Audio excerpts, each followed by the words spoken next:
नमस्कार साथियों, एक दुखद जो मुद्दा है, आप सभी को पता चली गया है। एसएससी एमटीएस 2024 का जो एग्जाम है ना, अक्टूबर से चल रहा है। ठीक है, लगभग 1.5 महीने से भी ज्यादा हो गया तब से जो पेपर हो रहा है। इस पेपर की एक बहुत घटिया सी और बेकार सी खबर सामने आई है। एसएससी और उसकी जो जो टीसीएस है, ठीक है, हम दोनों पे प्राउड करते थे कि एसएससी की कोई बहुत ज़्यादा ऐसी अफवाह या ऐसी न्यूज़ नहीं आती है। टीसीएस बहुत ही फेयर एग्जाम कराती है। जैसे ही इनका टेंडर जो चेंज हुआ है 2023 में, मेरे भाई, इसने तो पूरा बाजी ही पलट दी। ठीक है, यहाँ पे तो धांधलेबाजी का इतना बड़ा केस सामने आया कि आप देख पा रहे होंगे कि पूर्णिया केंद्र पर एसएससी की परीक्षा में हर पाली में, हर शिफ्ट में 10 अभ्यर्थी, फर्जी अभ्यर्थी बैठाए जा रहे हैं। यानी कि एक दिन में 3 शिफ्ट होते हैं, हर शिफ्ट में 10 फर्जी लोग बैठाए जा रहे हैं, मतलब 30 स्टूडेंट हर दिन। और ये पेपर लगभग 1.5 महीने से चल रहा है। आप सोच लो कितने फर्जी स्टूडेंट्स ने यहाँ पे, और ये एक सेंटर की बात है। अगर पूरे देश में ऐसे से कई सारे सेंटर पे धांधलेबाजी हुई होगी तो पूरे पेपर में कितना बड़ा घपला होगा। और नंबर ऑफ वैकेंसीज कितने हैं, नंबर ऑफ एप्लीकेंट्स कितने हैं। जो 1.5 महीने तक पेपर चल रहा है, मतलब लाखों लोग हैं, लाखों स्टूडेंट्स ने एग्जाम दिया, जिसमें बहुत सारे योग्य होंगे, वर्दी होंगे, और उनमें से जितनी नंबर ऑफ वैकेंसीज हैं उतनी तो धांधलेबाजी के स्टूडेंट्स ही निकल आएंगे। तो उन्होंने 10-10, 20-20 लाख रुपए दे के नौकरी ले ली, बाकी सबके सब छूट गए। और याद रहे कि जो लोग पैसा दे के नौकरी ले रहे हैं, 10-20 लाख रुपए देखे, भाई मेरी बात एक बात बताओ, जो 10-20 लाख रुपए दे सकता है यार, उन 10-20 लाख रुपए से आप 20,000 रुपए महीने नहीं कमा सकते? क्या जरूरत है? ये एमटीएस जैसा पेपर है। एमटीएस की तैयारी एक गरीब से भी गरीब बच्चा करता है। 10वीं पास इसकी क्वालिफिकेशन है, और बहुत ही चपरासी नौकरी होती है, चपरासी, और बहुत ही डी ग्रेड की जॉब होती है। इसमें 10-20 लाख रुपए देके आप करोगे क्या? सबसे पहली बात तो ये, मैं अभ्यर्थी हमारे स्टूडेंट्स हैं उनको मैं सलाह दे रहा हूं मेरे भाई, जो 20 लाख रुपए दे सकता है ऐसी पोस्ट के लिए, प्योन चपरासी की पोस्ट के लिए, तो मेरे भाई आप अपने पिताजी से कह के कोई अच्छा सा बिजनेस कर लो, क्योंकि आपके पास सफिशिएंट पैसा है। आपको नहीं पता कि इस तरह की तैयारी कौन करता है? जो गरीब से गरीब आदमी है ना, गरीब से गरीब इंसान, उसके उसके बेटे बेटियां इस तरह की एग्जाम की तैयारी करते हैं। जनरल कंपटीशन में पहले से उनकी माथा चढ़ा हुआ होता है। एमटीएस का पेपर में एसएससी सीजल के सीपीओ वाले बच्चे घुस जाते हैं, उनका कंपटीशन ऑलरेडी हाई कर देते हैं। ऊपर से आप जैसे लोग 10-10 लाख रुपए देंगे, ये तो 100 में से 100 मार्क्स लाके भी नहीं भैया फेल हो जाएंगे। आपको पता है कि इस तरह के एग्जाम की एमटीएस की तैयारी कौन करता है? कौन करता है? बिल्कुल गरीब, जो बच्चा 10, जिसके पिताजी 10,000 महीने कमाते हैं, 15,000 कोई साप्ताहिक बाजार लगा रहा है, कोई कुछ कपड़े बेचने जा रहा है, दिहाड़ी पे जा रहा है, उनके बच्चे तैयारी करते हैं एमटीएस की। या कोई ऐसा बच्चा जिसने सपने देखे कि मैं बड़ा एग्जाम क्वालिफाई करूंगा, मैं चलो छोटी जॉब ले लेता हूं, उनका कंपटीशन, उनका पारा ऐसे हाई कर दे रहे हो। इसमें देखो सबसे बड़ी प्रॉब्लम, शर्म की बात जो है कि एसएससी के फ्लाइंग ऑफिसर की मिली भगत।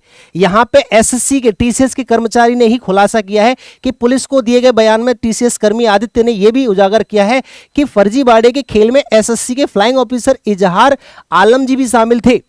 इसके ये क्या है, एवज में गिरोह के सरगना द्वारा मोटी रकम फ्लाइंग ऑफिसर को दी जाती थी, और फ्लाइंग ऑफिसर इसी फर्जीवाड़े से प्रयागराज में रिक्त एसएससी कार्यालय को भी मैनेज करते थे। आदित्य ने यह भी बताया कि इस केंद्र पर बायोमेट्रिक के लिए भी 7 काउंटर बने थे मेरे भाई, और इस उसकी निगरानी में ही रहते थे। यहां से बायोमेट्रिक के लिए, सॉरी, यहां से ही वायर जोड़कर पास के कमरे में बैठे छात्र इन और आउट दिखा दी जाती थी। देख रहे हो, बायोमेट्रिक जैसी चीज के साथ खिलवाड़ हो रहा है मेरे भैया। अब तो बायोमेट्रिक पे भी भरोसा नहीं कर सकते। आपके कंप्यूटर जिसमें आप एग्जाम दे रहे हो, आप उस पर भी क्या भरोसा कर सकते हो सकता है जो आंसर आप सही लगा रहे हो गलत लग रहा हो। भाई एसएससी और टीसीएस, शर्म, मतलब एकदम बहुत ही घटिया कार्य किया है, बहुत ही गंदा, बहुत ही गंदी चीज सामने आई है। मैं इस चीज का विरोध करता हूं, और आप सभी लोगों से, जितने भी एजुकेटर्स हैं, जितने भी मेरे स्टूडेंट्स हैं, सभी से गुजारिश करता हूं कि justice for SSC MTS students, ये हैशटैग आप ट्रेंड करवाइए, कैंपेन चलाइए।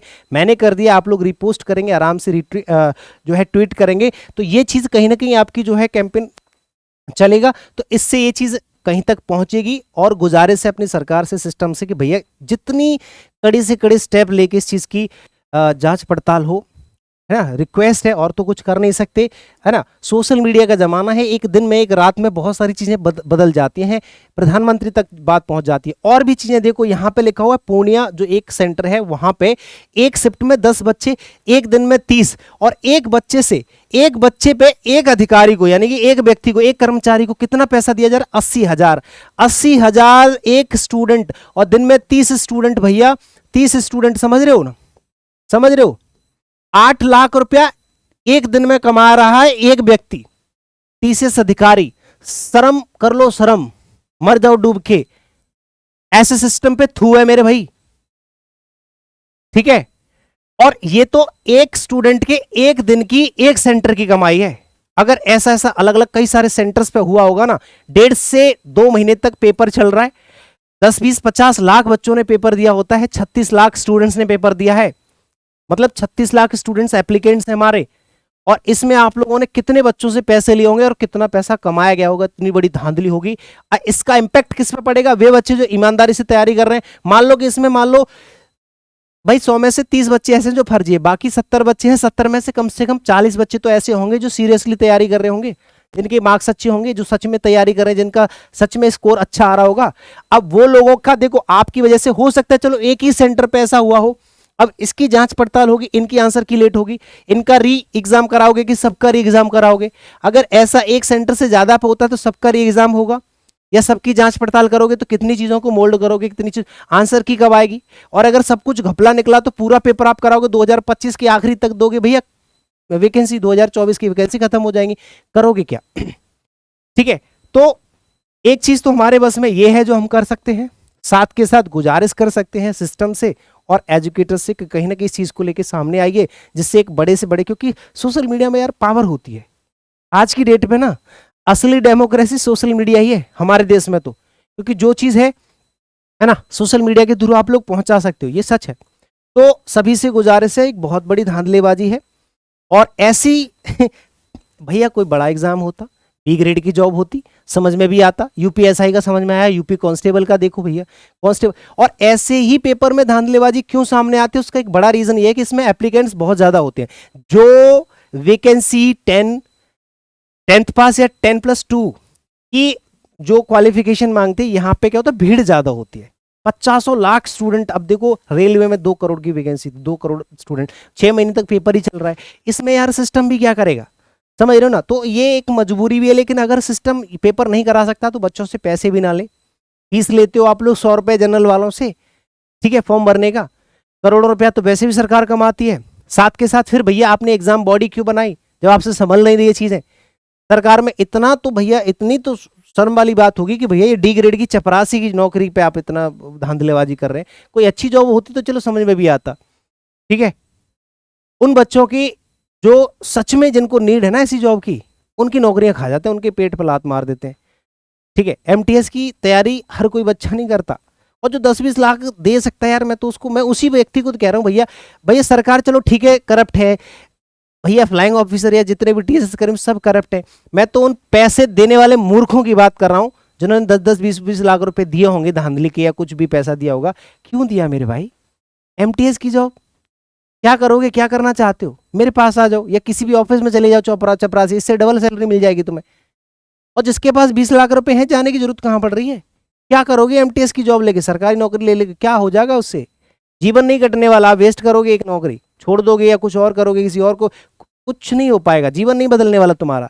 20 लाख दे सकता है आराम से, 20 लाख से आप बिजनेस करो यार। 20 लाख की इंटरेस्ट अगर आप 2% के लगाओगे ना, 10 लाख का करीब 20,000 होता है, 20,000 आई थिंक, है ना, 40-50,000 रुपये तो आप इंटरेस्ट बैंक में डाल दोगे तो घर बैठे पैसा आ जाए, क्या जरूरत पड़ रही है, ठीक है ना? तो सभी से गुजारिश है कि इस चीज़ को जरूर क्या बोलते हैं सामने रखें और चीज़ों को आगे तक बढ़ाएं। नमस्कार, जय हिंद।